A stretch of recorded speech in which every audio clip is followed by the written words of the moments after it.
नमस्कार, अब दुनिया के फटाफट बुलेटिन में आप सभी का स्वागत है और नजर डालेंगे आज के खास खबरों पर।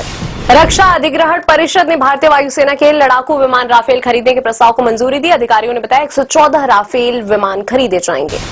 बीजेपी ने राहुल गांधी की लोकसभा सदस्यता खत्म करने का नोटिस दिया। राहुल गांधी ने इंडिया यूएस ट्रेड डील पर सवाल उठाए थे। केंद्रीय बजट पर भी राहुल गांधी ने प्रश्न किए थे। राहुल गांधी ने बीते दिन इंडिया यूएस ट्रेड डील और यूनियन बजट पर सवाल खड़े किए थे। कांग्रेस ने लोकसभा में नेता प्रतिपक्ष राहुल गांधी के खिलाफ बृहस्पतिवार को भाजपा सांसद निशिकांत दुबे द्वारा एक स्वतंत्र प्रस्ताव लाने संबंधी नोटिस दिए जाने के बाद कहा, हम किसी प्रस्ताव से नहीं डरते, फांसी पर चढ़ जाएंगे लेकिन सदन में सच बोलते रहेंगे। कानपुर का Lamborghini car accident case, court ने आरोपी शिवम मिश्रा को 20,000 रुपए के पर्सनल बॉन्ड पर जमानत दी। न्यायिक हिरासत के लिए पुलिस की अर्जी खारिज। महाशिवरात्रि पर लाडले मशक दरगाह में होगी शिव पूजा। सुप्रीम कोर्ट ने हिंदुओं के पक्ष में सुनाया फैसला। कर्नाटक के आनंद में महाशिवरात्रि के दौरान लाडले मशक दरगाह परिसर में और हिंदू संत राघव चैतन्य की समाधि के अंदर पूजा करने पर रोक लगाने की मांग वाली याचिका पर सुनवाई से किया इनकार। सीबीआई ने बिहार की राजधानी पटना स्थित शंभू गर्ल्स हॉस्टल में जहानाबाद की नीट छात्रा की मौत मामले में प्राथमिकी दर्ज कर जांच शुरू कर दी। एजेंसी की पटना इकाई अब अपने स्तर पर केस की छानबीन करेगी। प्रधानमंत्री नरेंद्र मोदी पीएमओ के अपने नए परिसर सेवा तीर्थ में स्थानांतरित होने से पहले शुक्रवार को साउथ ब्लॉक में केंद्रीय मंत्रिमंडल की एक विशेष बैठक की अध्यक्षता करेंगे। ब्रिटिश काल के सचिवालय भवन में इस प्रकार की आखिरी बैठक होगी। मोदी सेवा तीर्थ और कर्तव्य भवन का उद्घाटन भी करेंगे। आलीशान कार बनाने वाली रोल्स रॉयस के मुख्य कार्यकारी अधिकारी एर्गिन बेल्जिक ने प्रधानमंत्री नरेंद्र मोदी से मुलाकात की। उन्होंने विकसित भारत का हिस्सा बनने के लिए देश में अपनी गतिविधियों को बढ़ाने की योजना भी साझा की। बांग्लादेश में जारी मतदान के बीच एक हिंदू युवक की लाश बरामद। रिपोर्ट्स के मुताबिक रतन साहूकार नामक व्यक्ति की हत्या की आशंका जताई जा रही है। बांग्लादेश में आम चुनाव के दौरान कई जगह हिंसा की खबरें। मेहरपुर में बीएनपी और जमात इस्लामी समर्थकों के बीच झड़प में 23 लोग घायल। दूसरी ओर मुंशीगंज में एक मतदान केंद्र पर हुए बम धमाके के बाद कथित तौर पर 5 लोगों को गिरफ्तार कर लिया गया है।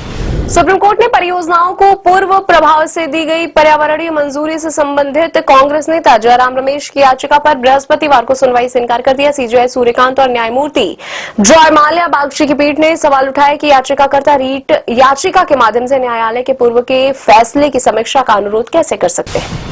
झारखंड में आरटी पूर्व नियुक्त शिक्षकों में टीटी अनिवार्यता पर संशय। सुप्रीम कोर्ट ने टीटी उत्तीर्ण करना अनिवार्य किया। प्राथमिक शिक्षक राज्यव्यापी आंदोलन की तैयारी में। हिमाचल प्रदेश के कांगड़ा जिले के देहरा उपमंडल में स्कूल में मिड डे मील वर्कर की हत्या हुई। बच्चों के सामने वर्कर की दरार से हमला। पुलिस ने शव को कब्जे में लेकर जांच शुरू की।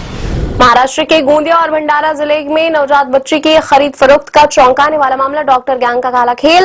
इलाज के बहाने 10 दिन की बच्ची को बेचा। 3 लाख में हुई सौदेबाजी। चाइल्ड हेल्पलाइन 1098 की सतर्कता से टूटा तस्करी रैकेट। दूरदर्शन की पूर्व समाचार वाचिका सरला माहेश्वरी का बृहस्पतिवार को निधन हो गया। उनके पारिवारिक मित्र शम्मी नारंग ने ये जानकारी दी। माहेश्वरी 71 वर्ष की थी और 1980 से 1990 के दशक में टीवी समाचार जगत की सबसे जाने माने चेहरों में से एक थी। पाकिस्तान के पश्चिमोत्तर खैबर पख्तूनख्वा प्रांत के एक पुलिस चौकी पर प्रतिबंधित संगठन तहरीक तालिबान पाकिस्तान के हमले के बाद हुई गोलीबारी में 3 आतंकवादी मारे गए। पुलिस के एक प्रवक्ता ने बताया, इस मुठभेड़ में 9 आतंकवादी घायल भी हुए हैं। शेयर बाजार में लगातार दूसरे दिन गिरावट। बीएसई सेंसेक्स 559 अंक फिसलकर 83,675 अंक पर हुआ बंद। एनएसई निफ्टी भी 147 अंक गिरकर 25,807 अंक पर हुआ बंद।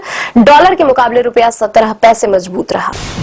सुप्रीम कोर्ट ने फिल्म निर्माता नीरज पांडे को यह हलफनामा दाखिल करने का निर्देश दिया है कि फिल्म घुसखोर पंडित समाज के किसी भी वर्ग का अपमान नहीं करती।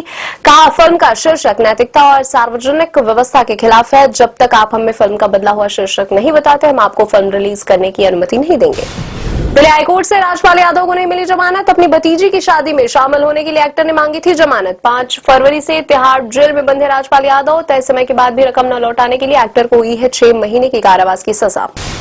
रिलीज से पहले विवादों में फंसी साउथ स्टार यश की फिल्म टॉक्सिक। ईसाई समुदाय ने सीबीएफसी के पास दर्ज कराई शिकायत। फिल्म में टीजर में कब्रिस्तान के अंदर गोलीबारी, एंकर एंजल माइकल की मूर्ति का गलत तरीके से चित्रण पर जताई आपत्ति। इससे पहले महिला आयोग भी दर्ज करा चुकी है शिकायत। ये थी आज के फटाफट बुलेटिन। ऐसे ही ताजा अपडेट्स के लिए बने रहे हमारे साथ, यानी कि विजिट करें वेब दुनिया पर।